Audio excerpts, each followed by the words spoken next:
Bom dia, amigos, amigas, ouvintes da FM Padre Cícero, dicas de saúde chegando para você viver melhor. Aqui na FM Padre Cícero, a rádio que educa e evangeliza.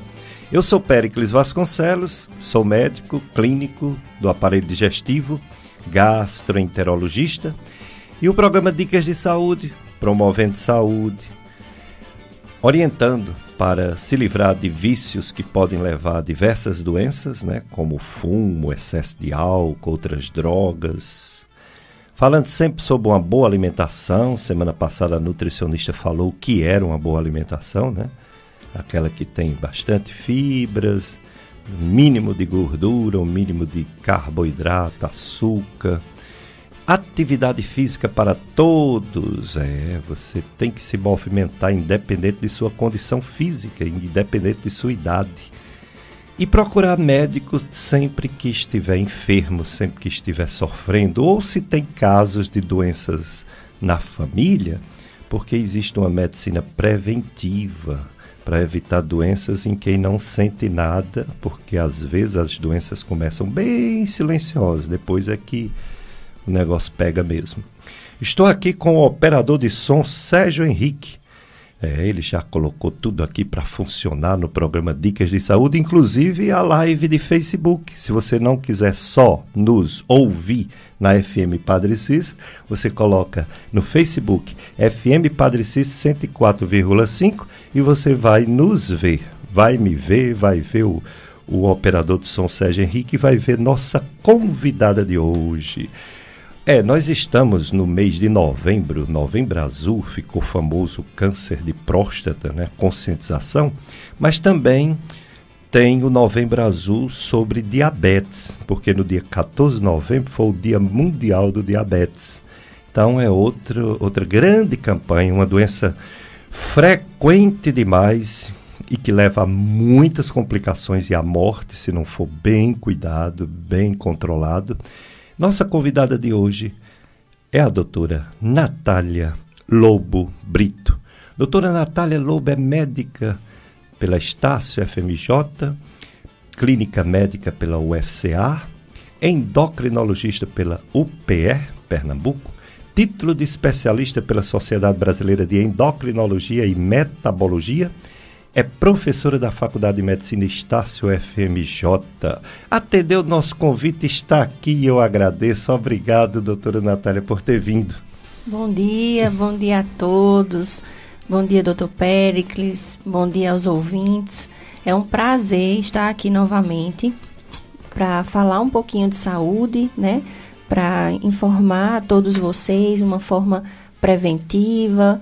E eu fico muito feliz de estar aqui nesse domingo. Que bom que a doutora Natália está voltando depois de alguns anos, né? Para falar sobre não só o Novembro Azul Diabetes, mas falar sobre sua especialidade, que é endocrinologia. Promoção Clube de Amigos, atenção amiga da rádio, quer ganhar um grande e lindo quadro do Sagrado Coração de Jesus, para você colocar em sua casa, na sala, quarto, ou presentear quem você quiser. A FM Padre Cícero, em parceria com Arte Quadros Conceito, vai presentear você, que já é amigo ou amiga da rádio. Para participar, basta fazer a sua contribuição financeira pela FM Padre Cícero até o dia 16 de dezembro. O sorteio acontecerá ao vivo, 17h30, 5h30 da tarde, no programa Tarde Amiga.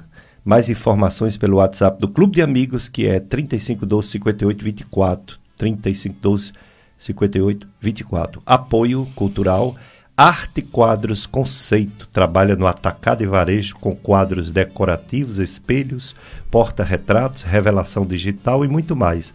Rua São Domingos, 192, no centro de Juazeiro. Instagram, @Arte Quadros Conceito. E o WhatsApp 98827-0459. 98827-0459. Novembro Azul Diabetes. Doença frequente, infelizmente, doença comum. Doença que atinge uma quantidade absurda de pessoas no Brasil e no mundo. Doutora Natália, Como estão as estatísticas? Eu soube há tempos atrás que, infelizmente, estava subindo, né, o número de diabéticos no mundo todo. Como está ultimamente? Houve esse problema da pandemia que não dá para fazer pesquisas, não dá para fazer epidemiologia direitinho, porque teve muitas evasões, né, do pessoal com medo da doença. Mas como você vê o cenário hoje do diabetes no Brasil, que é reflexo do mundo todo? Isso, Dr. Péricles, o diabetes ele vem crescendo em números, né? Infelizmente. A gente tem trabalhado muito com educação, no sentido de promover uma prevenção. A campanha do Novembro Azul aborda educação para proteger o amanhã. Então, os números eles são crescentes e estão muito ligados à incidência de obesidade e sobrepeso, né? E principalmente com a pandemia, nós tivemos um certo aumento nesses números. Pelo menos no consultório, a gente consegue evidenciar reganho de peso em muitos pacientes pela falta de segmento nesse período. Então, a gente observa um crescente número de pacientes com esse diagnóstico. A incidência aumenta com a idade, isso é importante, mas ela está acontecendo também em pacientes jovens, adolescentes. Antigamente a gente não via tanto em diabetes tipo 2, por exemplo, em adolescentes, e atualmente a gente consegue evidenciar muito mais. Então são crescentes os números de diabetes em todo o Brasil e no mundo. Que pena, né? Uma doença tão importante, tão grave, que mata tanto, que complica tanto e está aumentando. Quais são os tipos, doutora Natália, de diabetes que existem? Nós temos o diabetes tipo 1, diabetes tipo 2, diabetes gestacional e outros tipos de diabetes. Esse outros tipos de diabetes engloba vários subtipos, algumas causas genéticas, diabetes neonatal, secundário a drogas, mas o que eu gostaria de frisar aqui é o diabetes tipo 1. O diabetes tipo 1, ela é considerada uma doença autoimune, acontece principalmente em pacientes jovens, inclusive crianças, né? Predominantemente crianças, e acontece por alguns anticorpos que vão atuar no pâncreas do paciente e vão destruir as células beta. Essas células beta, elas são produtoras de insulina. Então, quando a gente fala de diabetes tipo 1, a gente fala de um defeito na produção da insulina, tá? Lembrando que a insulina é um hormônio que todos nós produzimos e ela é responsável por colocar essa glicose dentro da célula. Então, se eu tenho muita glicose no sangue, eu preciso da insulina para colocar essa glicose à disposição dos tecidos e fornecer energia. O diabetes tipo 2, eu tenho sim insulina, mas essa insulina não funciona bem no corpo. Então, já não é uma causa autoimune, ela é uma causa muito mais direcionada a pacientes que têm sobrepeso e obesidade, né? E uma tendência genética, obviamente, associada. Quer dizer que essa diabetes tipo 1, que antigamente era chamada infanto-juvenil, ela é autoimune. É autoimune. Qual é a proporção? Tipo, um caso desse tipo 1 para 9 do tipo 2 ou é diferente a proporção? Não, nós temos, em média, de 5 a 10%, né, dos diabéticos são tipo 1 e 90% são diabetes tipo 2. Então, a maioria da população é considerada como diabetes tipo 2, que é mais frequente na vida adulta, e 5 a 10% dos pacientes é que apresentam diabetes tipo 1. O tipo 2, que é mais comum, que é o diabetes que não é infanto-juvenil, é o diabetes que acontece depois, né, na vida de uma pessoa, tem uma causa, é estudada ainda, por que uma pessoa fica diabética e outra não fica? Uma pergunta muito interessante e frequente no consultório, né? Nós sabemos que o diabetes tipo 2, ele tem uma genética determinante. Então, sempre que a gente está diante de um diabético, a gente pergunta sobre histórico familiar, né? Então, geralmente eu tenho uma mãe diabética, um parente de primeiro grau diabético, e está muito relacionado a hábitos de vida. Então, assim, é uma doença multifatorial. A gente costuma definir dessa forma. Ela tem uma característica genética, ambiental e comportamental. Então, esse defeito na ação da insulina, ela está intimamente ligado a um histórico familiar e a hábitos de vida. Então, a gente trabalha a prevenção do diabetes tipo 2 justamente por isso, porque a gente consegue, de alguma maneira, tentar retardar o surgimento ou até evitar esse surgimento determinado, né, em parte geneticamente e em parte pelos hábitos que a gente vai adquirindo ao longo da vida. Quando a gente tem contato, pessoas na família, né, ou então médicos, né, que atendem como clínico, atende muita gente, a gente vê um perfil do paciente. O paciente diabetes tipo 2, ele é mais cheinho, ele tem a chamada síndrome metabólica, a barriga cresceu, muitas vezes tem gordura no fígado, muitas vezes tem a alteração de triglicerídeo, de colesterol, até de pressão arterial.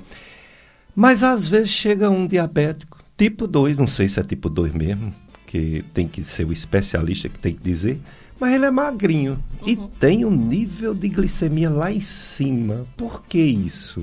Isso acontece determinado geneticamente. Tem alguns casos de diabetes que são pouco diagnosticados em relação a alguns genes. Então, por exemplo, eu tenho um tipo de diabetes que é monogênica que chama MODY.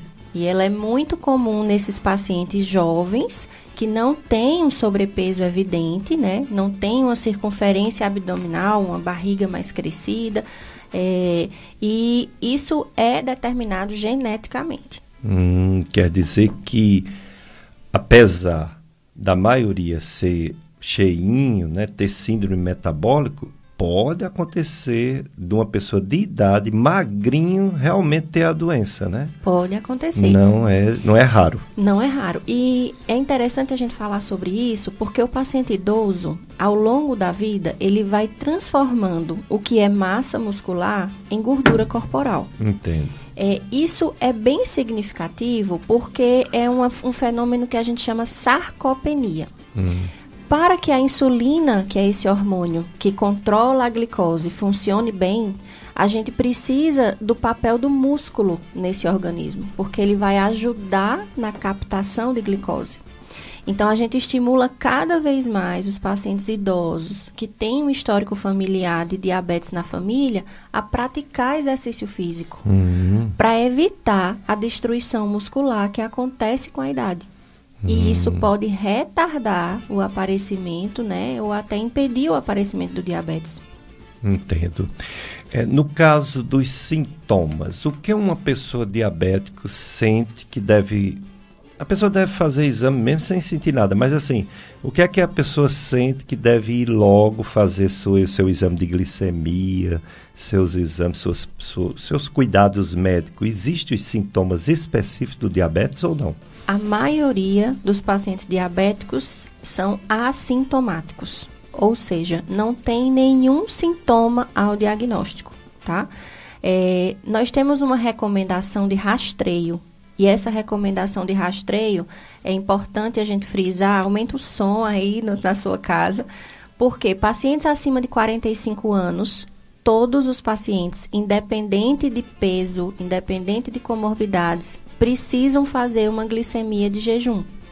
A cada 3 anos é recomendado esse rastreio, via de regra.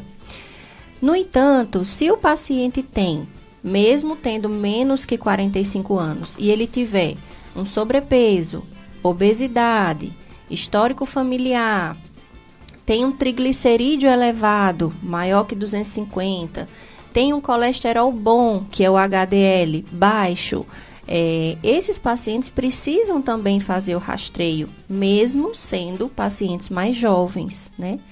E é importante frisar que os pacientes hipertensos, por exemplo, esse acompanhamento, esse rastreio é anual. Ele passa a não ser mais a cada 3 anos e passa a ser recomendado anualmente. Muito bem.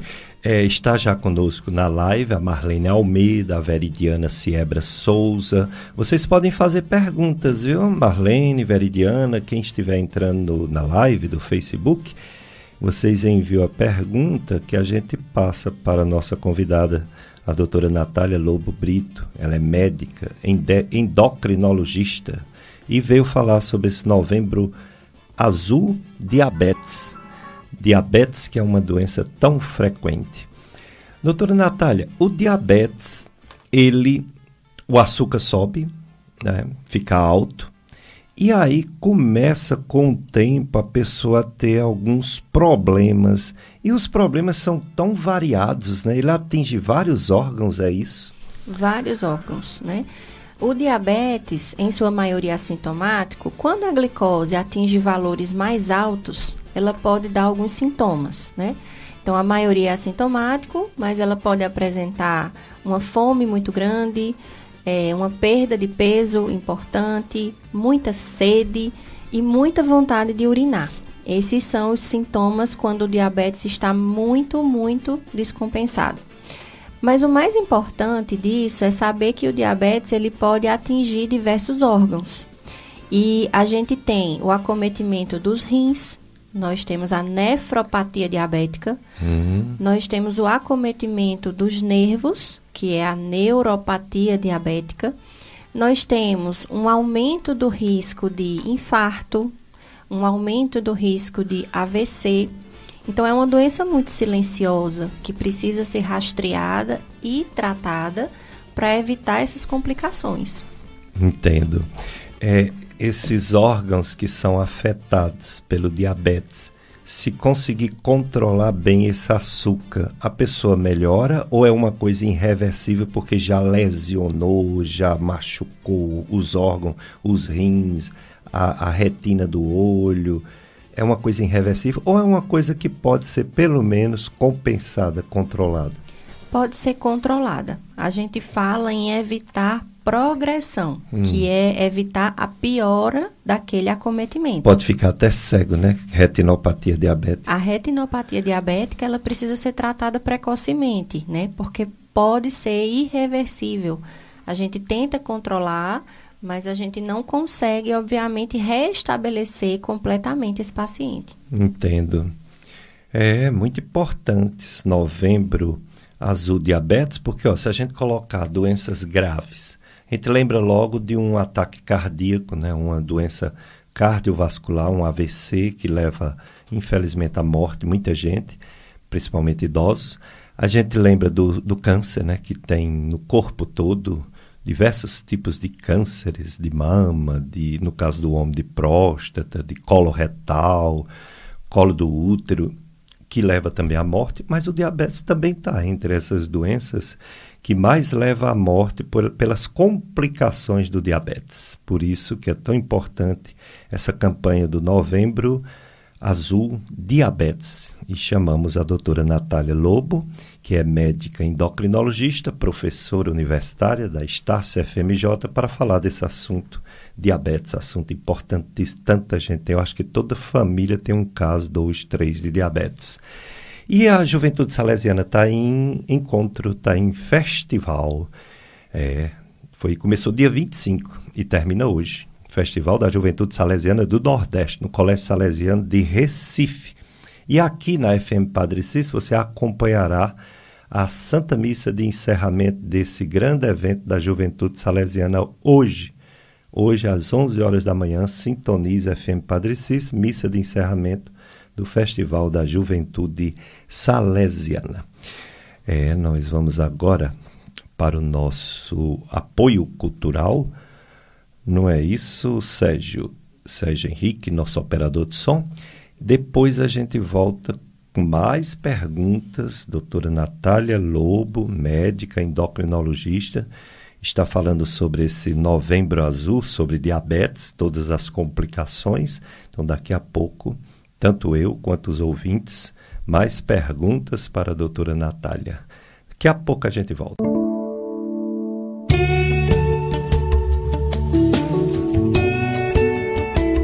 Dicas de Saúde FM Padre Cícero, a rádio que educa e evangeliza.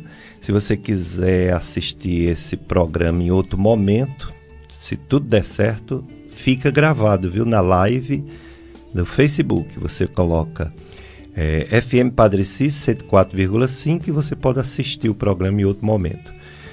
Se houver algum problema na live, nós temos também o site do radialista Tony Santos. Tony Santos, que faz o programa O Som do Brasil aqui na FM Padre Cícero todos os domingos à tarde. Ele tem um site. O nome do site do Tony é clubesintonia.com. clubesintonia.com. Tem o link do Dicas de Saúde. Então o Tony deixa 4 programas gravados. Por exemplo, quando entra o de hoje, ele tira o mais antigo, mas fica sempre 4 últimos programas gravados aí para você ouvir, né? Temos também nossas redes sociais de YouTube. No YouTube tem os podcasts do Brasil todo, tem os nossos também. Podcast Dicas de Saúde e podcast Gastroclínica Vasconcelos. Então a gente deixa esses programas gravados, para você ouvir em qualquer momento, qualquer dia, mandar para qualquer pessoa. Programas daqui da FM Padre Cícero. Está na nossa live a Marigel Bezerra Nobre. Ela disse que não estou saindo na live. Tem nada não, Marigel, saio todo domingo. Então deixa a doutora Natália e o nosso operador Sérgio sair, viu? Porque o pessoal já está cansado com a minha cara velha. Se der certo, ele conserta. Que a câmera, ela é pequena. Para caber todo mundo na câmera não é tão fácil não, mas ele vai tentar dar um jeitinho aqui. A Lucimar também está conosco, desejando um bom dia. Bom dia para você também, Lucimar, Marigel. Todo mundo aqui na FM Padre Cícero. Tanto na live, né, quanto ouvindo na rádio. Porque o assunto hoje é diabetes. Dia 14 de novembro foi o Dia Mundial de Diabetes e essa campanha vai todo mês de novembro e, por que não dizer, todo ano, porque o diabetes é muito importante. Agora, a doutora Natália Lobo, médica, endocrinologista, professora universitária da Estácio FMJ, vai falar como é que o médico diagnostica, como é que o médico diz, olha, eu tenho uma coisa para lhe dizer, olhando seus exames, olhando para você, lhe examinando, você é diabética. Como é, doutora Natália, o diagnóstico do diabetes? Muito bem, o diagnóstico do diabetes, ele precisa ser feito em pelo menos 2 exames. Nós precisamos de uma glicemia de jejum alterada. Essa alteração é equivalente a maior ou igual a 126. Uma glicemia de jejum de aproximadamente 8 horas é realizado. E a gente precisa de pelo menos outra glicemia de jejum alterada ou um exame que chama hemoglobina glicada, maior ou igual a 6,5%. Essa hemoglobina glicada é como se fosse uma memória da glicose nos últimos 3 meses que fica registrada no sangue. Então, essa hemoglobina glicada ela entrou como fator diagnóstico e existe um outro exame que às vezes a gente precisa solicitar, que chama teste oral de tolerância à glicose. O teste oral de tolerância à glicose, o paciente chega no laboratório, colhe a primeira glicose em jejum. Em seguida, ele toma o que a gente chama de uma garapa doce, né, que contém 75 gramas de carboidrato, de glicose. Em seguida, a gente vê novamente, com 2 horas. Se esse diagnóstico, se essa glicose der maior que 200, aí o paciente também já é considerado portador de diabetes. A gente firma esse diagnóstico e inicia o tratamento. Muito bem. No caso dessa hemoglobina glicada, ela é superior ou é igual aos outros métodos para diagnóstico? Ou seja, ela sozinha não dá diagnóstico, tem que ter 2 exames sempre, né? Tem que ter 2 exames sempre. A não ser para o diagnóstico de diabetes gestacional, que aí a gente adota outros critérios, são critérios mais rígidos. Então, a paciente gestante Para o senhor ter uma ideia, ela só pode ter uma glicose abaixo de 92. Acima disso, já é considerado diabetes gestacional. Quando essas campanhas, que tem até hoje, mas eu lembro de um ano aí, que tinha até nas televisões, nas programações, uma pessoa dizendo, opa, o meu é 99, o meu é 98, o meu é 97. Aí a pessoa triste dizendo, o meu é mais de 99. Eu lembro dessa propaganda, né, do 99, né? Uhum. É importante o pessoal saber, né? Porque mesmo não sendo diabetes acima de 99, já tem que ter cuidado, já tem que fazer outros exames, não é isso? Isso. Acima de 99, entre 100 e 125, a gente chama de pré-diabetes. Esse pré-diabetes hoje é um diagnóstico que a gente estabelece, porque é quando acende aquela luzinha de dizer assim, eu preciso fazer alguma coisa ou eu vou evoluir para o diabetes, né? Então, essa condição de pré-diabetes entre 100 e 125 numa glicemia de jejum já é bem documentada, bem normatizada e tratada. O Jair Sá Vieira, nosso ouvinte, de Solonópolis, aqui no Ceará, ele pergunta exatamente isso. Doutora, quem é pré-diabético pode deixar de ser com controle ou não? Pode deixar de ser com controle. Então, o pré-diabetes é uma condição que a gente trata com muito afinco, com muito rigor. A gente trata com alimentação, com atividade física regular. Lembrando que essa atividade física regular é de pelo menos 150 minutos por semana. E a gente estimula a perda de peso. Nesse paciente que tem um pré-diabetes, geralmente está muito associado ao sobrepeso. E uma perda de 5 a 10% do peso corporal pode ser determinante na reversão desse diagnóstico. É muito importante a gente frisar que o paciente diabético, a gente não fala em cura do diabetes. É difícil a gente falar em cura do diabetes. A gente fala em remissão, a gente fala em controle, mas a gente ainda não adota esse termo cura. Mas o pré-diabetes, ele é sim revertido essa condição e evita a progressão para o diabetes. Muito bem. E se a pessoa não se cuidar, deixou de ser pré-diabético, mas volta a ser, né? Pré-diabético, que pode ser até diabético, né? O cuidado é contínuo. Contínuo, né? A vida toda. A vida toda. Muito bem. Às vezes até o pré-diabetes, às vezes até precisa de medicamento, não é isso? Às vezes até precisa de medicamento. Sempre as medidas de estilo de vida no pré-diabético são superiores a medidas medicamentosas.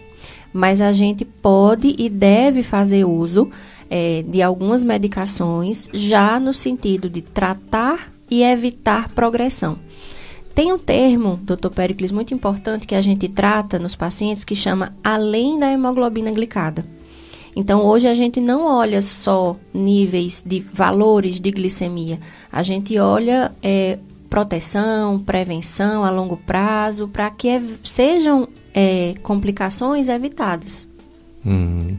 Muito bem. Está conosco na live a Sandra Marques Mota, Corpus Confec Crato, Cícero Nascimento.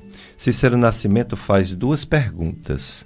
Uma, ele pergunta sobre o coronavírus, depois dos jogos da seleção da Copa, se o número vai aumentar. Os números já aumentaram, viu? A tendência é aumentar mais devido a uma variante. Daqui a pouco a gente vai dar os números, viu, Cícero?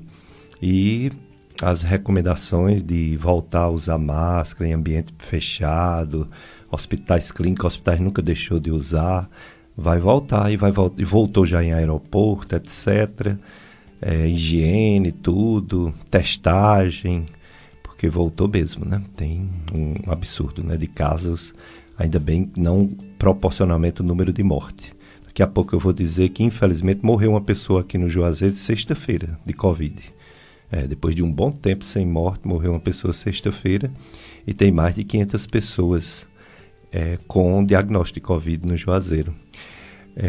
A outra pergunta do Cícero Nascimento sobre diabetes no Brasil, a estimativa que ele quer saber em termos de números de diabéticos no Brasil por 100 mil habitantes, né, pela população. Essa estimativa não é tão atual, né? Porque com o coronavírus a gente perdeu um pouco isso.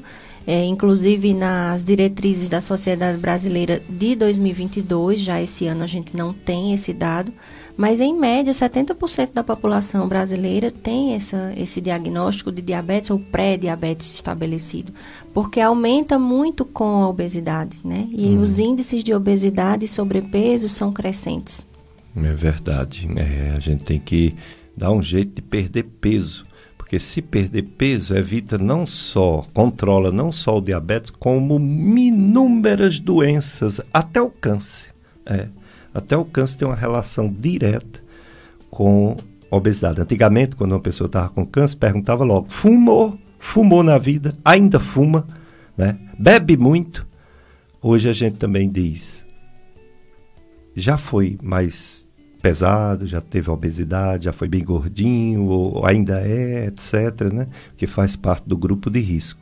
A Socorro Ribeiro, ela deseja bom dia para a equipe da FM Padre Cícero, diz que é excelente a fala da profissional convidada. Socorro, eu só convido pessoas que é da minha estima e que eu sei da competência profissional, como a nossa doutora Natália Lobo Brito. O José Adalto também dá bom dia para você, José Adalto, todos acompanhando na live. Festa de Santa Luzia da Paróquia São Vicente de Paulo, Sítio Lagoa, Barbalha. Continua hoje, o tema é Com Santa Luzia, vivendo a partilha e a solidariedade. E hoje, domingo, 9 horas, missa presidida pelo Padre Marques. Doutora Natália Lobo, médica endocrinologista, falando sobre Novembro Azul Diabetes. E a gente perguntando sobre tudo, tudo sobre diabetes.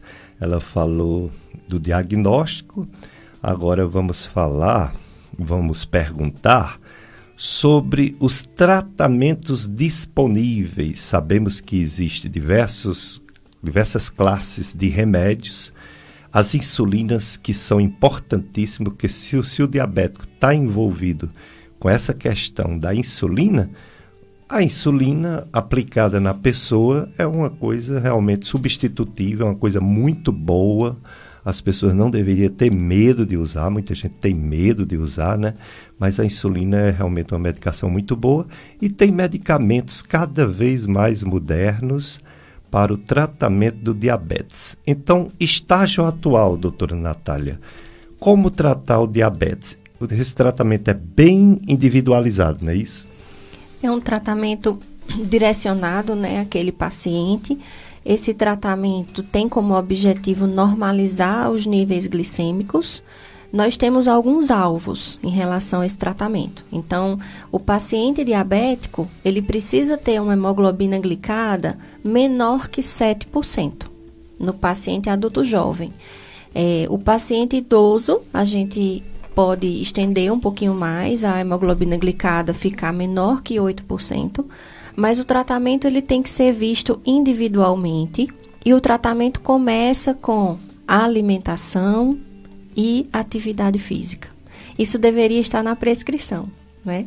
Porque sem uma boa alimentação e sem uma atividade física, retorno a dizer, maior que 150 minutos por semana, nós não temos um controle eficaz do diabetes. Algumas medicações são disponíveis, nós temos uma classe de medicamentos que está disponível no SUS, a metformina é uma delas, a gliclazida é outra, o Forxiga, a dapaglifosina é outra. Já tem, né, no SUS, o Forxiga, que maravilha. No SUS, isso é uma felicidade pra gente, né? Há pouco tempo, né? Há pouco tempo. Para falar a verdade, foi agora esse mês de novembro que foi liberado. Que bom. Né? Ele tem efeitos protetores até cardiovascular, além do controle da glicemia, não é isso? Isso. Cardiovasculares e renais. Renais também. Isso. Então, a dapaglifosina, ela é uma medicação nefroprotetora e cardioprotetora que evita desfechos. A gente diz que tem uma prevenção em infarto, AVC, insuficiência cardíaca. Então, é uma medicação que está disponibilizada atualmente pelo SUS, principalmente para pacientes maiores de 65 anos, pacientes que já têm uma comorbidade instituída em relação a infarto, AVC e nefropatia diabética. São os pacientes mais indicados, né, para esse tratamento. Eles são usados isoladamente ou associados a outros medicamentos, né? Eles são usados mais com a metformina ou mais com o grupo das glibenclamida? Mais com a metformina. Mais com a metformina, né? A metformina ainda é a principal escolha, a primeira escolha. Isso tem mudado ao longo dos guidelines, né? Então, nesse guideline de 2022, a Sociedade Brasileira de Diabetes já coloca como opção, como primeira opção, a dapaglifosina, que é o Forxiga, em pacientes que têm problemas cardíacos, né? Então, isso é uma novidade e que vai trazer melhores resultados para esse paciente. Mas se não tiver, a metformina continua sendo primeira opção. Continua sendo primeira opção. É uma droga maravilhosa, né? Embora droga é droga, descobram as coisas dela, né? Descobre que ela faz um malzinho aqui ou acolá em uma pessoa em 1000, mas no geral, como ajuda, né? Como ela é excelente, né? Excelente. Eu costumo dizer para meus alunos que se a metformina tivesse sido descoberta hoje, seria uma fortuna, né? Isso. Pelos benefícios que ela pode trazer, e é uma droga de alta potência. Nós temos uma titulação para cada droga. Nós temos uma combinação de drogas que a gente pode fazer para baixar a hemoglobina glicada, mas para o senhor ter uma ideia, a metformina, isoladamente, ela pode baixar até 2% na hemoglobina glicada. Que bom, né? Numa dose maior ou até em doses pequenas? Numa dose maior, sempre associada a estilo de vida e atividade física. Ah, sim. Você falou aí, devia estar na receita escrita. Devia botar mesmo. Quando o pessoal tem problemas de fígado, que vem para mim, que eu sou da Sociedade Brasileira de Hepatologia, médico de fígado, eles perguntam assim, qual remédio o senhor vai passar para fígado? Aí eu escrevo na receita. Não escrevo na frente, mas escrevo no verso. Não beber mais. Excelente. Não, mas eu quero remédio. Não existe. Infelizmente, não existe um remédio para recuperar um fígado que está danificado. A gente trata as complicações, mas não tem remédio. Todos que inventaram e que estão nas farmácias falharam, não fizeram o seu papel. E não adianta passar só para a pessoa gastar dinheiro. Então, o remédio do fígado é não beber, é tratar vírus se tiver, tratar a obesidade, porque olha aí, o diabetes pode levar a cirrose. Tá vendo? A esteatohepatite, né? A gente tem essa condição que está associada à síndrome metabólica, à obesidade, aos pacientes com maior risco de diabetes, e aí é uma condição que pode levar à cirrose. Se aqui no Brasil a principal causa de cirrose continua sendo o álcool, nos Estados Unidos e alguns países da Europa, a principal causa de cirrose já é síndrome metabólica, entre elas o diabetes. Principal causa de cirrose. Por isso que é importante prevenir, né? A prevenção é bem um clichê, mas a prevenção ainda é o melhor remédio. Com certeza. Teve uma grande descoberta, por acaso as pessoas iam fazer a cirurgia bariátrica para perder peso, e algumas tinham diabetes e alguns tinham pré-diabetes.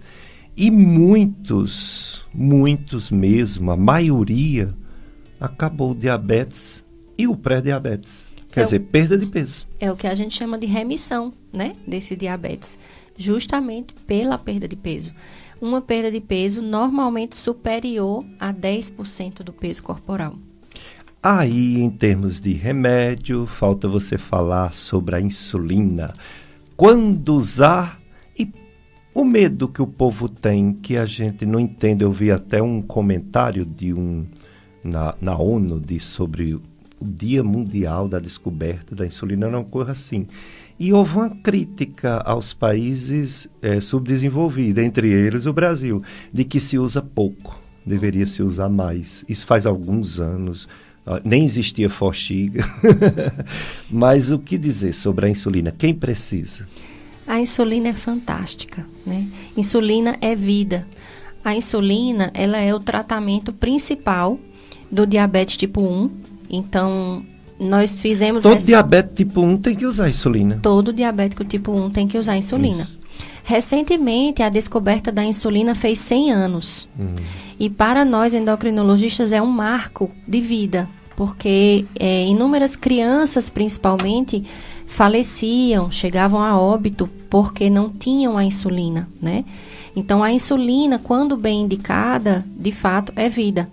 Todos os pacientes diabéticos tipo 1 precisam da insulina. Quais são esses pacientes? Aqueles que apresentam as polis, né? O que eu falei sobre os sintomas. Então, se você apresenta muita sede, muita fome, muita vontade de urinar e perda de peso relacionado ao diabetes, talvez você seja candidato ao uso de insulina. Pacientes com hemoglobina glicada, que a gente falou tanto aqui, acima de 9%, já são pacientes que precisam ser avaliados quanto à necessidade de uso de insulina. Muito bem. Então, não vamos ter medo de uma coisa que pode salvar, né? Salvar a vida e evitar as complicações. Eu tinha uma paciente que ela tinha visão e deixou de ter por causa de diabetes. E não é criticando a minha paciente, mas ela tinha um probleminha. Ela fazia a dieta, mas as pessoas diziam só hoje doce, só hoje uma cocada, só hoje uma batida, só hoje isso, só hoje aquilo. E infelizmente ela não perdeu a visão mesmo, né? Então é triste, né? A pessoa brincar com uma coisa tão séria, tão grave, e ainda ter gente incentivando, parentes, filhos, incentivando para usar doce. Eu costumo dizer aos meus pacientes que todos nós deveríamos nos alimentar como um paciente diabético. Porque a alimentação do diabetes nada mais é do que uma alimentação saudável. Veja só, o açúcar. O açúcar é um alimento que não traz uma nutrição evidente. Então, é um alimento que não se faz necessário, que não se faz essencial. Então, por que consumir o açúcar, né? Então, todos nós deveríamos nos alimentar como paciente diabético. Eu queria fazer um comentário sobre as insulinas e as tecnologias que estão sendo desenvolvidas em relação a isso. As novas insulinas, né? As novas insulinas. Eu tenho hoje no mercado insulinas que duram até 2 dias. Legal, menos picadas. Menos picadas, uma insulina mais segura, porque muitos pacientes têm risco de hipoglicemia, né? Que é quando a glicose baixa muito. E alguns têm receio, têm medo disso. Mas as novas insulinas, elas são muito mais tecnológicas e seguras em relação a isso. Eu estava num evento religioso aqui no Juazeiro, naquele ginásio poliesportivo com minha esposa, e eu apontei para ela, ó, aquela criancinha, a criança abriu um estojozinho, tirou a insulina e aplicou na barriguinha dela. E o pessoal de idade com medo, né? E a criancinha sozinha, pequena, ela aplicou em si. Né? Como é importante, né, a insulina. Se ela não aplicar, esse santo São Domingos Safo, que morreu tão cedo, morreu ainda criança, ele era diabético.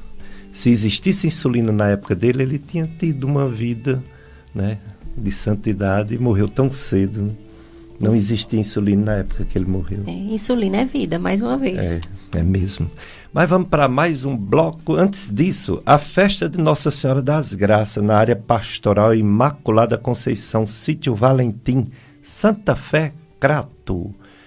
Está acontecendo essa festa, Nossa Senhora das Graças. O tema, Virgem Maria, Mãe da Eucaristia e Modelo na Missão. Hoje, domingo, dia 27, 16 horas... Missa presidida pelo padre José Eliomar. Animação, Os Raios da Medalha. Legal, né? O nome do grupo animador, Raios da Medalha. Legal. Medalha de Nossa Senhora das Graças. Então vamos para mais um bloco de apoio cultural. Sérgio, e depois mais informações valiosas. O pessoal aqui está elogiando, ó. A Sandra Marques Mota diz informações maravilhosas. A Tainá, não sei, Lobo, Taína ou Tainá? Tainá. Ela diz, doutora Natália Lobo, uma pessoa maravilhosa, amo demais. Olha aí, Tainá Lobo. O José Adalto diz, grande médica. Concordo. Então vamos lá para o nosso intervalo, depois a gente volta com mais, doutora Natália.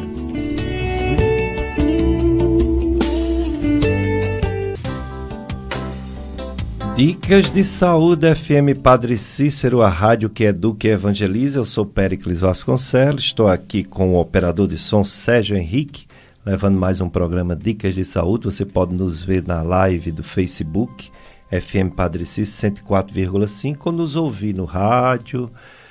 Tem também os aplicativos, né? Radionet, tem, enfim, pelo computador, né? Pela internet, você nos acompanha, você nos escuta e às vezes até, no caso do Facebook, nos vê. Festa de Nossa Senhora das Graças, essa da paróquia São Francisco, Conjunto Filemon, Lima Verde, Crato. Tema dessa festa, ó Mãe das Graças, volveis sobre nós os vossos raios de luz. Hoje, 18 horas, procissão, e 19 horas, a missa de encerramento da festa, que acaba hoje. Festa de Nossa Senhora das Graças, paróquia São Francisco, Conjunto Filemon, Lima Verde, Crato. Foi falado da Covid-19, realmente, infelizmente, está voltando. Aqui no Juazeiro do Norte, a Secretaria de Saúde, ela disponibiliza o boletim epidemiológico todos os dias. As outras cidades às vezes sim, às vezes não, mas a daqui é um bom termômetro para entender como está o Cariri. Aumentou demais, infelizmente. Essa doença está numa nova onda no mundo todo, aqui também no nosso Cariri. Infelizmente morreu uma pessoa sexta-feira, antes de ontem. Então já tem 722 mortes por Covid só em Juazeiro do Norte. 722 mortes. Atualmente tem 496 pessoas em isolamento domiciliar no Juazeiro e 6 pessoas hospitalizadas. Para vocês terem uma ideia, na semana passada, em vez de ter 6 pessoas hospitalizadas, só tinha uma. Em vez de ter 496 pessoas diagnosticadas com isolamento domiciliar, tinha só 123. Então, um aumento absurdo, né? Então, estamos com essa nova variante e já tem uma previsão de uma vacina bivalente, que é para também essa variante. Mas as pessoas que não tomaram ainda a 4ª dose, tem gente que não tomou nem a 3ª, né? Que vão atrás, que tome, porque a mortalidade diminuiu muito e é o que mais importa, né? Gripe, todos sempre teremos, né? Todo ano, várias, influenza, a própria Covid-19 vai continuar circulando, mas o importante é não acontecer o pior, né? A morte. Então vamos se vacinar, pessoal, muito importante. Bom, o pessoal está passando mensagens pela nossa live do Facebook, mas tem uma pessoa que quer falar em áudio, né? Vamos ouvir o áudio da pergunta para a doutora Natália. Bom dia, doutora. Eu me chamo Cleide, daqui de Juazeiro. Porque o meu marido, ele é diabético, ele tem 60 anos. Ele é alcoólatra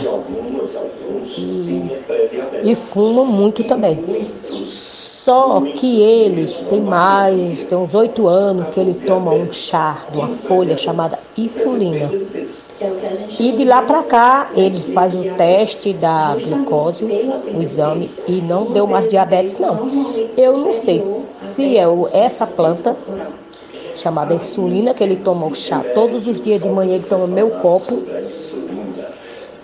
E também ele toma os comprimidos, né, da diabetes, para controlar a diabetes. E também meu irmão também. Meu irmão tem 55 anos. Ele fez o teste, deu a diabetes e estava com 75. A diabetes 750, ao contrário. 750. Foi para UPA às pressas. Foi para o posto de saúde fazer o teste. E chegou lá a médica, mandou ele às pressas para UPA. E desde esse dia que ele toma esse chá também. E toma o remédio. E a diabetes dele acabou. Faz o teste novamente, todos os meses ele vai no posto, faz o teste da glicose e ele não tem mais diabetes. Eu não sei se é essa planta, sei que ele emagreceu muito e de lá pra cá ele já está com quase 70 quilos e não sente nada. Aí eu gostaria de saber se pode tomar muito tempo, né? Porque meu marido já tem 8 anos, meu irmão já tem uns 2 anos que toma. Eu gostaria de saber se pode tomar muito tempo, se não vai causar problema para os rins, né? E é isso. E eu não sei, porque meu marido come tudo. Meu marido bebe, meu marido fuma e a diabetes dele não tem mais. Mas ele continua tomando os comprimidos e continua tomando o chá dessa insulina. Eu gostaria de saber se causa algum problema, né? Bom dia, tenha um bom dia abençoado. Pronto, doutora Natália, pode responder. Bom dia, Cleide. Obrigado pela pergunta. É uma pergunta frequente no consultório, o chá da folha de insulina, né? Muitos pacientes questionam e fazem uso.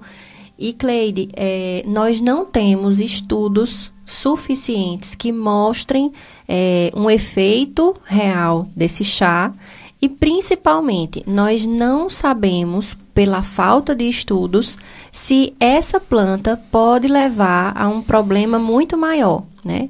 Os chás, não temos estudos relacionados e eles podem provocar problemas no fígado e problemas nos rins. Então, não é só no fígado, é também nos rins que pode ocasionar.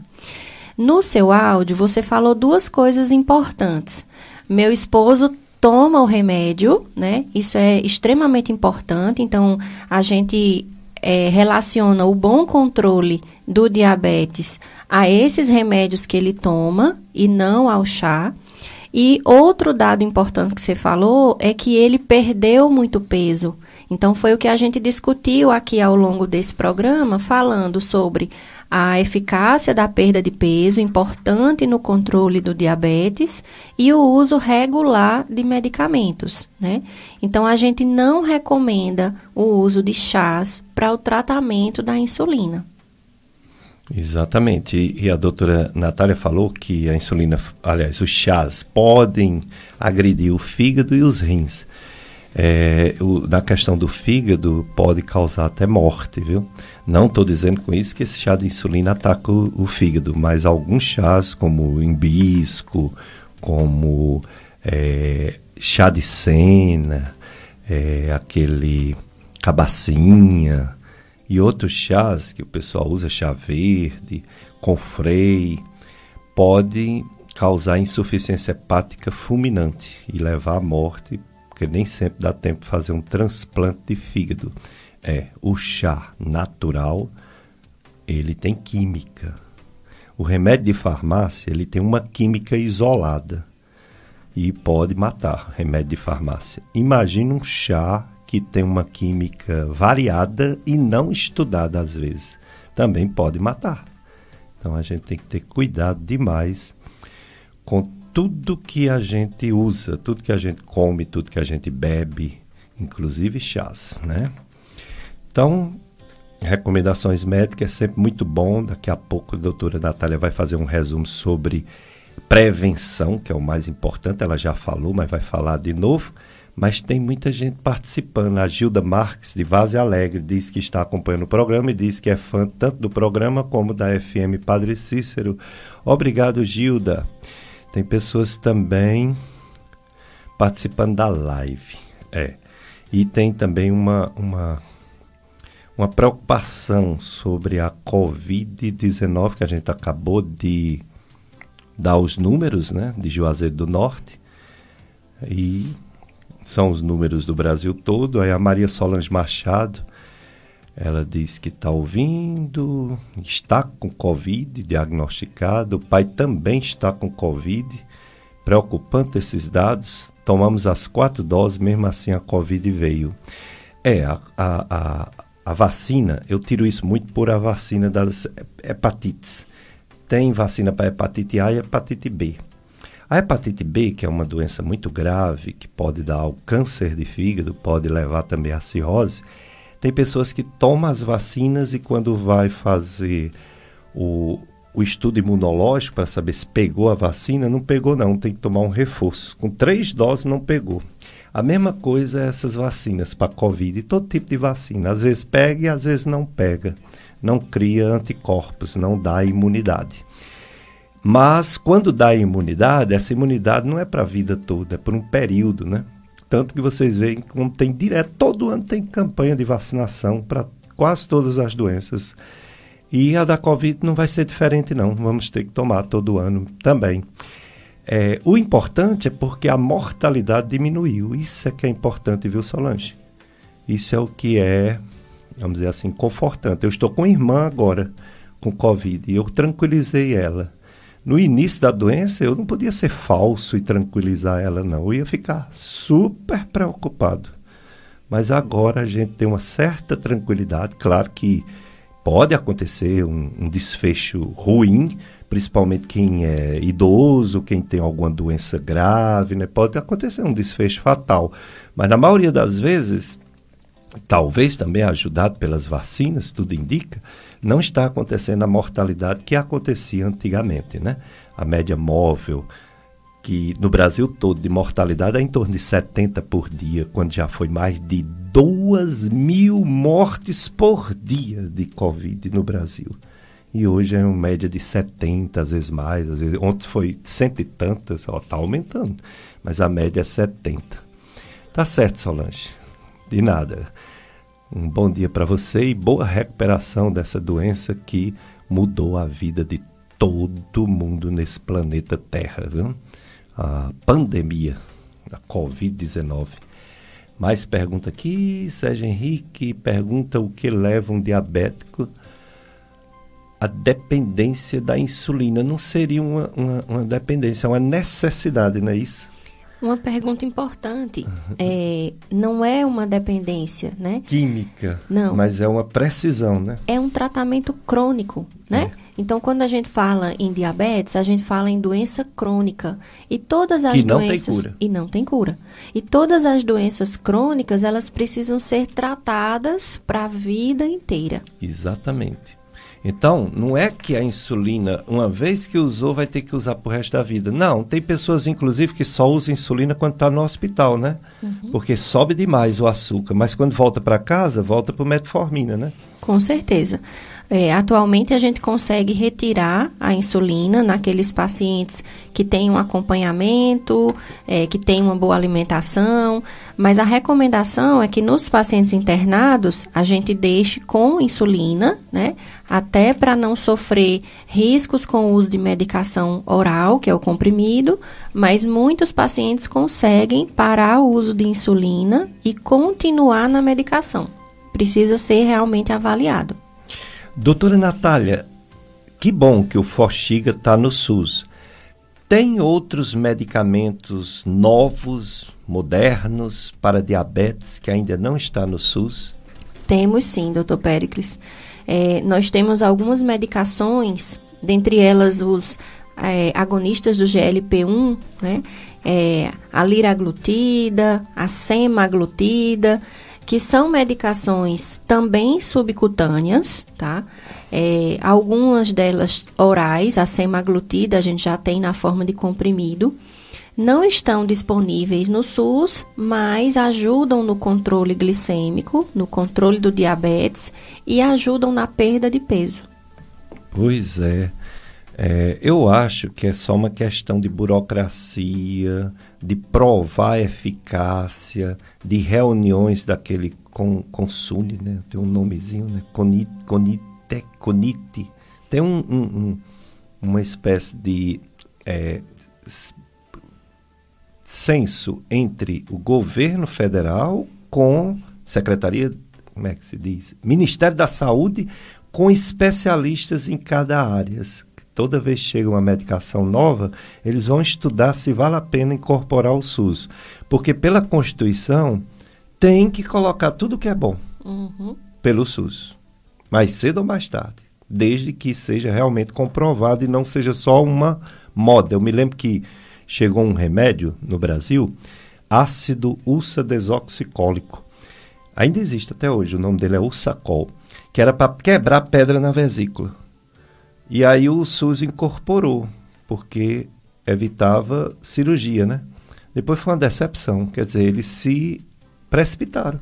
Aí depois eles mesmos cortaram, porque não resolve. Não resolve, raramente resolve, raramente, e mesmo assim dá complicações. É usado mais para outros problemas. A mesma coisa são essas medicações, elas são ótimas, elas são boas, mas será que elas são superiores ao que já existe? Será que elas não vão dar efeitos colaterais, né? Depois de algum tempo, né, de uso? Tem uma droga que ainda não chegou no Brasil que dizem que dá uma perda de peso nas pessoas comparável a uma cirurgia bariátrica. Você está acompanhando esses estudos? Você tem essa expectativa da chegada dessa nova medicação? Estou ansiosa para a chegada dessa nova medicação. Tem um nome esquisito, eu digo para uma pessoa que me falou sobre isso, eu digo, como é o nome da droga? É Triste Partida? Parece, né? Tirzepatida, o nome da medicação. E Aí ela disse, doutora Ticiara, é a Triste Partida da obesidade. Tá bom. A tirzepatida é uma medicação que está chegando, né? Já foi aprovada, a gente está aguardando ansiosamente, porque ela promete fazer um estímulo a 2 hormônios importantes, né? Que é o GLP-1 e o GIP, que são fatores importantes no controle glicêmico, no controle da fome e saciedade e, consequentemente, na obesidade. Então, já tem um medicamento só do controle do GIP? Ainda não. Ainda não. E ele vai ser o primeiro e ainda mais do outro grupo também, né? Do GLP-1. GLP-1, que é o grupo do Ozempic, né? Isso. Então, eu espero que a Conitec pense logo sobre isso e coloque, né, disponível para o SUS, porque são medicações que têm estudos comprovando a eficácia, comprovando o benefício no controle do diabetes e no controle do peso. É uma tecnologia ainda com custo muito alto, né? E a gente precisa saber os pacientes que merecem essa indicação, né? Vai ser via oral ou injetável? Tirzepatida?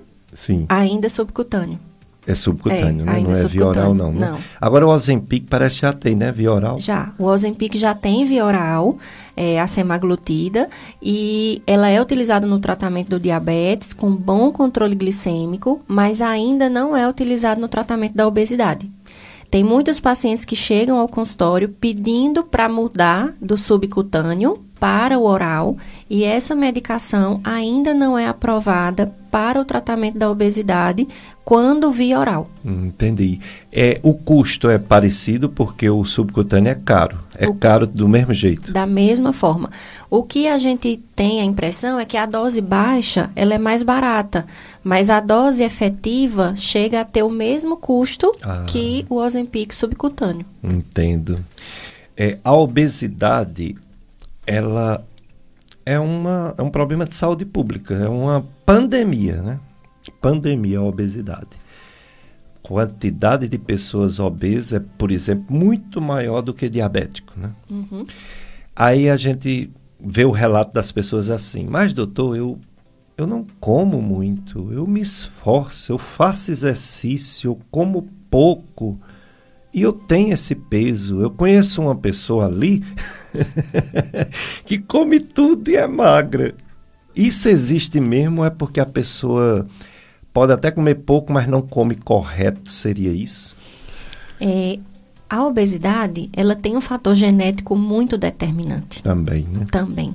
E às vezes acontece daquele paciente não comer tanto, mas que para aquela composição corporal, para aquele indivíduo, ela está em excesso. Então, o tratamento da obesidade também é muito individualizado, né?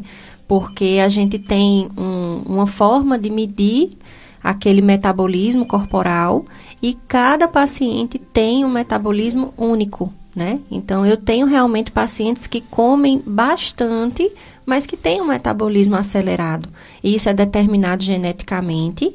A gente tem alguns fatores que podem melhorar o metabolismo do paciente e isso não é feito com remédio, isso é feito com atividade física, mas cada um tem uma termogênese muito individual, né?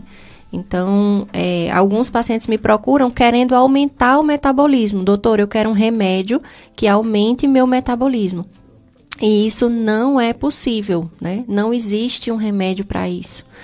O que aumenta o metabolismo é a prática de exercício físico regular, continuada, com estímulo ao ganho de massa muscular.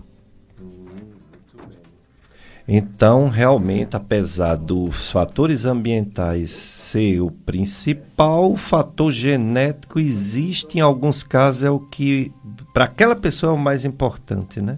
Mas o ambiental é bem mais, porque eu assisto filmes, eu gosto de filmes antigos, e a questão do nazismo, né? A questão do Holocausto. Meu Deus do céu, não tem obeso. O que prova que realmente a restrição alimentar emagrece. Agora, é claro que uns com uma velocidade maior, outros com velocidade menor. Isso. E essa questão é determinada desde a infância, né? Então, assim, o ambiente e o comportamento, ele vai ser determinante ao longo da vida desde a infância. Antigamente a gente colocava muito açúcar, né, no mingau das crianças, no suco, e hoje a gente já recomenda o não uso desse açúcar até 2 anos, principalmente. Eu lembrei agora, uma pessoa chegou para mim e disse: Dr. Pécio, eu mudei toda a minha alimentação, que o senhor disse que o principal é mudar a alimentação, para desaparecer a gordura no fígado e fazer exercício físico. Então, estou tomando tudo integral, ó, leite ninho integral. Eu digo, não, leite ninho integral é para engordar menino mago. Você tem que usar o leite desnatado. É importante conhecer, né, os alimentos, porque o leite integral, ele de fato não integral é natura, né? Completo. Né? Não é pobre em calorias, né, esse leite. O importante é que a gente tenha um maior consumo de fibras, por exemplo, nessa alimentação, não fazer uso dos carboidratos simples em excesso, porque isso vai contribuir para o aumento de peso. E lembrando que obesidade também é doença, né? Então, a gente precisa encarar e tratar a obesidade como doença crônica, assim como hipertensão. A Maria Socorro, ela dá bom dia para a gente, bom dia para você também, Maria Socorro, e ela quer saber se o Xigduo XR é bem eficaz para diabetes. Excelente, tá? Então, o Xigduo XR, o Xigduo é uma combinação da dapaglifosina com a boa e velha metformina. É um Forxiga também, né? O Xigduo, só tem outro nome comercial, né? Isso, cada um bota o nome que quer, né? E vem em associação, né? Associação o Forxiga, com metformina. A dapaglifosina isolada e o Xigduo é dapaglifosina e metformina. É excelente. Excelente, Maria Socorro. Está muito bem medicada, viu? Bom, vamos para mais um bloco de apoio cultural, depois mais informações importantes da doutora Natália, endocrinologista.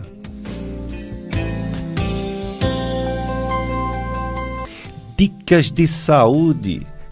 Novembro Azul não é só próstata, Novembro Azul diabetes. Convidada a doutora Natália Lopo, médica endocrinologista, professora da Estácio FMJ. Falou bastante sobre diabetes, falou também da obesidade. Agora eu vou perguntar sobre a tireoide. A tireoide é um órgãozinho pequenininho que a gente tem no pescoço e que às vezes dá problema. Quais são as doenças, doutora Natália, que pode acontecer nessa tireoide que é tão importante? Qual a função da tireoide para o nosso organismo e quais são as doenças que ela pode acometer? A tireoide é fantástica, né? Eu sou fã da tireoide. Ele é um órgão, uma glândula que fica localizada no pescoço, né? E ela é responsável por liberar os hormônios para a execução de todo o metabolismo corporal. Então, eu costumo comparar nos meus pacientes a tireoide a uma churrasqueira, né? Então, se eu tenho a quantidade de hormônio suficiente, o organismo funciona bem. Se eu tenho carvão na quantidade certa, a churrasqueira funciona bem. Quando eu tenho hormônios em excesso, eu chamo hipertireoidismo. Quando eu tenho esse carvão em excesso, eu vou gerar a queima do churrasco. Então, não é interessante. O hipertireoidismo, ele aumenta muito o nosso metabolismo de formas a estimular arritmias, perda de massa muscular, pode gerar irritação, queda de cabelo, labilidade emocional, diversos comprometimentos à saúde. Da mesma forma, quando eu tenho uma churrasqueira com pouco carvão, o churrasco não sai gostoso, não funciona. Então, quando eu tenho na tireoide pouco hormônio tireoidiano, eu tenho o chamado hipotireoidismo.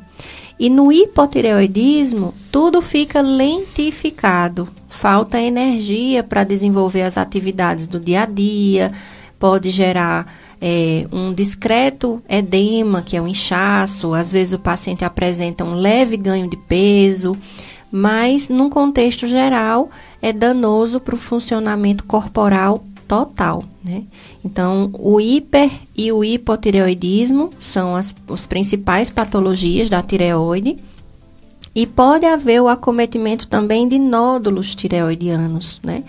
Que é muito comum atualmente, principalmente em mulheres, tá?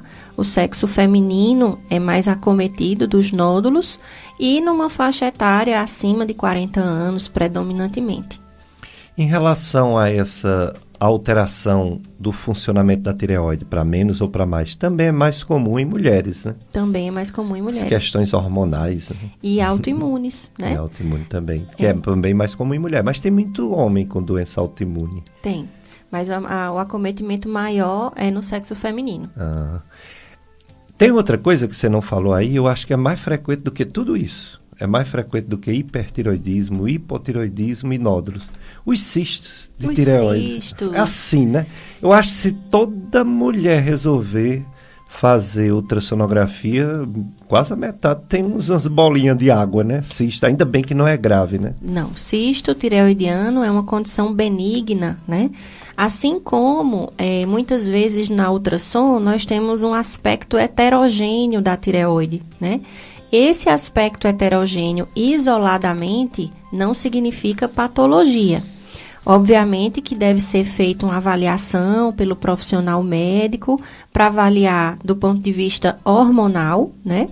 Então, no laboratório, a gente sempre pede TSH e T4 livre para avaliar essa função tireoidiana, que é imprescindível para o bom funcionamento do nosso corpo. Aqui, a Maria Solange Machado, ela diz que tem hipertiroidismo. Esses sintomas, exatamente esses sintomas que a doutora falou. A Maria Socorro agradece todas as informações que a gente está dando no programa. Esse programa é nota 1000. Obrigado, Socorro. Maria Socorro. E a Solange diz que faz esse acompanhamento. No caso dos nódulos, se eles são pequenininhos, eles só são acompanhados, fazendo exame periodicamente. Se eles crescem ou se eles já são grandinhos, eles devem ser biopsiados, né? Tem uma história de uma punção, não é isso? Isso. A gente precisa avaliar nos nódulos o aspecto desse nódulo ultrassonográfico, o tamanho desse nódulo, né? A função tireoidiana junto. E quando esse nódulo, via de regra, é menor que 1 centímetro, é um nódulo que vai necessitar de um acompanhamento, né? Então, a gente chama isso de tratamento conservador, que nós vamos fazer ultrassons, geralmente a cada ano, e acompanhar a evolução desse nódulo. Quando o nódulo, dependendo da característica dele, for maior que 1 centímetro, muitas vezes a gente vai precisar da punção, né? Que é a biópsia desse nódulo. A endocrinologia, ela trata tudo isso, né? Diabetes, alterações de peso, tanto a obesidade quanto ao contrário, né? Uma pessoa que está muito abaixo do peso, problemas da tireoide, problemas hormonais. Como é que um médico, uma médica formado numa faculdade, chega nessa titulação de ser especialista em endocrinologia, vai direto ou tem que passar antes por outras residências médicas? A gente precisa fazer primeiro clínica médica. É uma residência que eu considero fundamental, um divisor de águas na visão do médico, para entender o contexto de diversas doenças, né? E a gente passa 2 anos na clínica médica. Em seguida, a gente faz uma nova prova de residência e vai para a endocrinologia, que são mais 2 anos.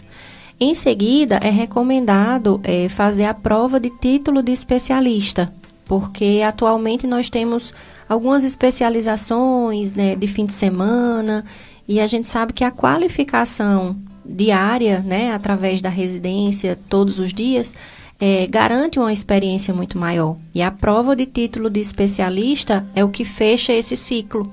Pronto. Aí um profissional passa por 10 anos de estudo, 6 na faculdade, 2 de clínica médica, 2 de endocrinologia, estudar para fazer essa prova de título e exercer sua especialidade de endocrinologia. E a gente vê nas redes sociais e até nas nossas regiões, né, aqui mesmo no Cariri, pessoas que não têm toda essa titulação e que quer atender, quer tratar todos esses problemas, e a gente vê uma onda muito forte na questão de excessos de medicamentos para perda de peso e hormônios ditos que são capazes de ajudar uma pessoa a perder peso. Testosterona é um hormônio que tem no homem, tem na mulher, mas tem muito mais no homem. E hoje a gente vê, infelizmente, até profissionais de saúde, médicos e médicas, prescrevendo testosterona. Eu queria que você falasse, como endocrinologista, qual sua visão, quais os perigos, quais as críticas de colegas médicos que prescrevem esse tipo de medicamento até para mulheres. Que para homens já pode dar problema, imagine para mulheres. Isso nos entristece, né, doutor Péricles, porque a medicina, ela lida com vidas, que é o nosso bem mais precioso, e o uso indiscriminado desses hormônios, ela pode ter complicações graves. Então, assim, hormônio é para ser utilizado quando há deficiência. Então, o nosso corpo ele é feito para estar em equilíbrio. Mas o excesso da testosterona pode levar a problemas hepáticos, inclusive cirrose, pode levar a problemas cardíacos, problemas renais, e alguns desses danos são irreversíveis. Poucos pacientes sabem que o uso de testosterona, né, em excesso pode levar à infertilidade. E essa infertilidade é irreversível na maioria dos casos. Uma pena, né? Eu como professor, eu me orgulho tanto que os meus alunos, eles se tornam profissionais de referência, né?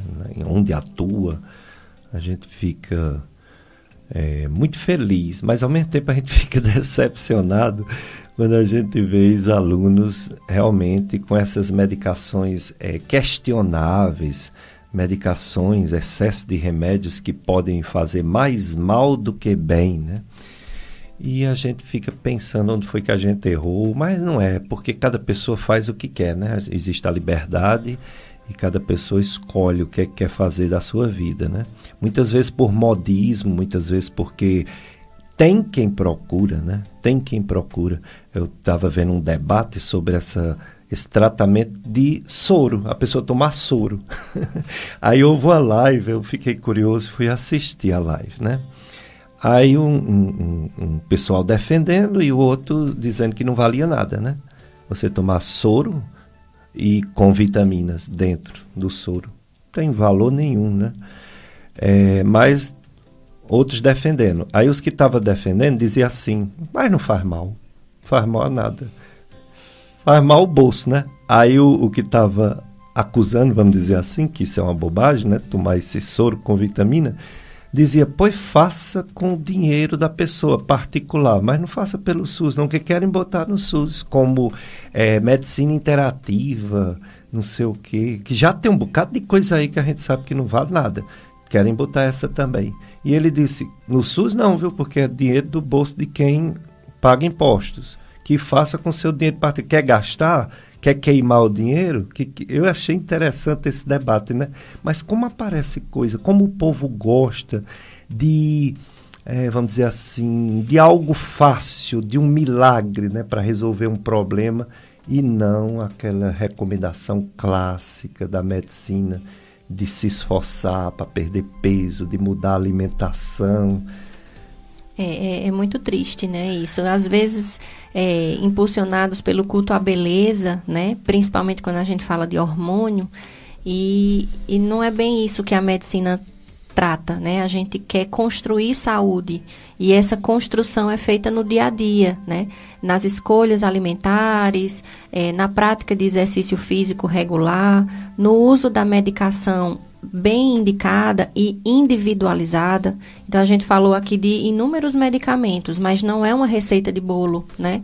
Então, a gente precisa ver o paciente no contexto daquele paciente, num contexto de adoecimento, né? Para que ele consiga ter uma vida saudável. Exatamente. O pessoal tem que entender, o público leigo, que uma das medidas para saber a competência de um profissional da medicina, de um médico, de uma médica, é, por exemplo, a quantidade de exames e de remédios que esse profissional passa. Quanto menos exame, quanto menos remédio esse profissional passa, mais qualificado ela é, mais segura, mais estudioso, mais estudiosa. E o pessoal pensa que é ao contrário, né? Que tem que pedir todos os exames do mundo e passar todos os remédios que existem. E não é bem assim, né? Não funciona desse jeito. Não é. Mas a Terezinha Carvalho, que é nossa ouvinte, ela tem hipertiroidismo e não foi necessário cirurgia para ela.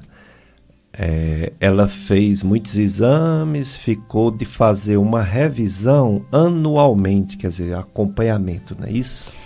O hipertireoidismo ou o hipotireoidismo, eles podem ter uma condição que chama subclínico.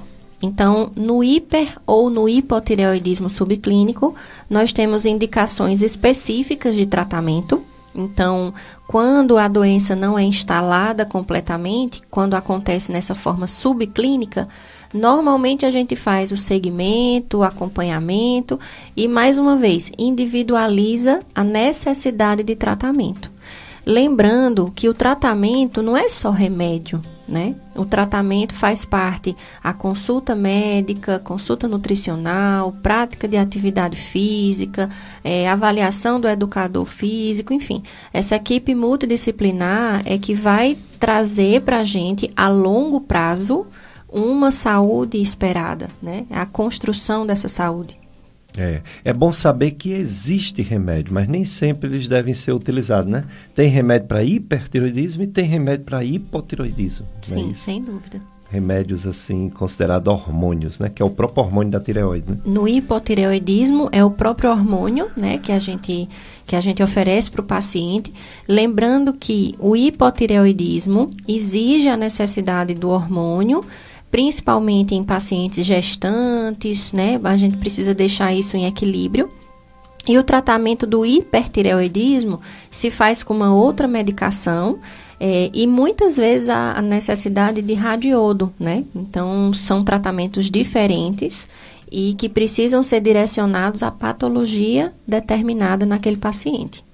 Muito bem, doutora Natália, médica endocrinologista. Onde encontrar a doutora Natália para tirar dúvidas, fazer perguntas, fazer uma consulta? Onde atende a doutora Natália aqui no Cariri? Muito obrigada pelo convite, doutor Péricles. Eu atendo atualmente em Crato, né, na clínica Dr. Roberto Chamacaru e no Blue Tower, recentemente inaugurado. É no Crato também? É no Crato também. Então, que rua? A rua Pedro II, número 274. E o Blue Tower fica próximo ao Mercado Central, ali atrás do Hospital São Raimundo. Muito bem. E também você faz ambulatório na Estácio FMJ? Ambulatório na Estácio FMJ e atendo também em Campos Sales. Então, meus pacientes de Campos Sales... Ah, você atende em Campos Sales, legal. Qual é o local lá em Campos Sales? Lá em Campos Sales eu atendo na Galeria Matriz Center, no consultório da doutora Laíla Marques. Muito bem. E a parte assim de, vamos dizer, acompanhamento, segmento, que às vezes tem uns pacientes mais graves que precisam ir para um hospital, como é? Você faz esse acompanhamento? Esse acompanhamento hospitalar a gente individualiza, né? Quando o paciente necessita e já é o nosso paciente em acompanhamento, a gente fornece todas as orientações. Muito bem. Agora você vai finalizar a sua participação tão importante desse Novembro Azul Diabetes, falando sobre prevenção, estilo de vida. O que podemos mudar para diminuir a possibilidade de termos diabetes e principalmente desse diabetes que temos não complicar para não ter uma mortalidade tão cedo, tão precoce? Como são essas medidas, esse estilo de vida preventivo? Muito bem. Em primeiro lugar, eu queria dizer que essa saúde, ela é construída diariamente. Então, precisa ser uma escolha, né? É preciso que a gente entenda o porquê de realizar essas medidas e que a gente possa se motivar diariamente a fazer essa construção da saúde. Então, uma alimentação saudável, rica em frutas, verduras, fibras, que são os grãos integrais, a chia, linhaça, as oleaginosas, castanha de caju, castanha do Pará. Isso tudo de forma equilibrada, né? Então, a doutora Natália disse que a castanha de caju é boa, eu vou comer todos os dias em excesso. Não funciona assim. Ela precisa ser mensurada, né, de acordo com a necessidade individual e a atividade física. Se eu pudesse dar um conselho hoje, eu diria, comecem a fazer atividade física hoje, né? Nem todo dia vai ser igual. Nem todo dia a gente vai conseguir fazer o ideal, porque nós estamos diante de um mundo real. Todos trabalhamos, todos temos filhos, temos afazeres, mas essa decisão vai nos fazer permanecer nesse objetivo.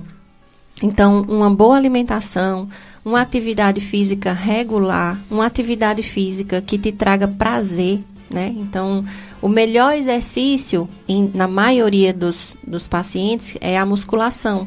Mas a gente pode indicar um pilates, uma hidroginástica, uma caminhada. É preciso individualizar. E é preciso decidir se cuidar todos os dias, né? Nessa questão do exercício, você falou no início da entrevista que era 100 e poucos minutos por semana. Isso dá umas 3 vezes por semana, meia hora, 40 minutos? 150 minutos por semana é o que a gente recomenda, né? Então, se a gente fizer uma prática esportiva de 30 minutos ali diários ou de 50 minutos 3 vezes por semana, vai dar mais que isso, né? Sabia que o exercício físico, ele tem um benefício no corpo que dura 2 dias? Então, por isso que é importante a prática de exercício físico regular, né? Ela só acontece no organismo de maneira continuada. Então, se eu faço um exercício na segunda, aqueles hormônios liberados, aquele estímulo de endorfinas, ele funciona no organismo por aproximadamente 48 horas. Depois cessa. Depois cessa. Por isso que precisa ser continuado. E a questão da alimentação? A gente sempre resume, né? Porque médica não estuda na faculdade de medicina, ou pelo menos não aprofunda alimentos, né? Então, quem realmente estuda muito alimentos são os profissionais nutricionistas. Então, é muito importante uma pessoa com diabetes, uma pessoa com obesidade e no profissional nutricionista. O nutricionista é o profissional indicado para isso, né? Então, o profissional médico fornece algumas orientações, mas a gente não estuda o alimento para fazer a dieta, até porque a dieta é individualizada. Então, eu costumo dizer que restrições importantes levam à compulsão alimentar. É importante o nutricionista conversar com o paciente, entender os gostos daquele paciente e adaptar a dieta, né? Para que ele possa ter um efeito duradouro, porque isso é para a vida inteira. Muito bem, pois resta agradecer mais uma vez a doutora Natália por ter vindo, por ter falado tanta coisa importante que vale vida. Não é só a insulina que vale vida, é a alimentação vale vida, é o exercício físico vale vida, é a educação, né? A pessoa seguir os bons conselhos vale vida. Então, obrigado, doutora Natália, mais uma vez. Eu que agradeço, doutor Péricles, a todos os ouvintes, e um domingo maravilhoso. Vamos construir saúde, né? Com certeza, vamos prevenir doenças. Obrigado também, meu amigo Sérgio Henrique. Obrigado você, ouvinte. Vocês vão ficar agora com a missa Santuário Sagrado Coração de Jesus, transmitida aqui na FM Padre Cícero. E, se Deus permitir, próximo domingo estaremos aqui para mais um programa Dicas de Saúde, né? A dica que a gente deixa é cuidados com essa Covid, mas cuidados também com a pressão, tira a pressão, diminua o sal, cuidado também com os açúcares, os carboidratos, para que tanta coisa doce, doce é gostoso, mas bem pouquinho, se for muito, leva à obesidade, leva a complicar o diabetes. Muito cuidado com gordura, que retarda o metabolismo, retarda a digestão, etc. Muito importante não ficar parado, vamos se movimentar, vamos suar, suar é bom, suar faz bem à saúde. E vamos torcer, mas sem embriaguez, né? Sem exagerar nas drogas. O álcool é uma droga, não podemos esquecer disso, e leva também a diversas doenças. Vamos torcer pelo Brasil, mas vamos torcer com consciência para não ter um acidente, para não ter uma desgraça, né? Que torna uma alegria numa tristeza sem fim e eterna. Então vamos evitar isso e ter cuidados. E desejo a vocês uma semana cheia de Deus, cheia de paz, cheia de amor, né? De compreensão, de perdão. E é isso. Um abraço para todos.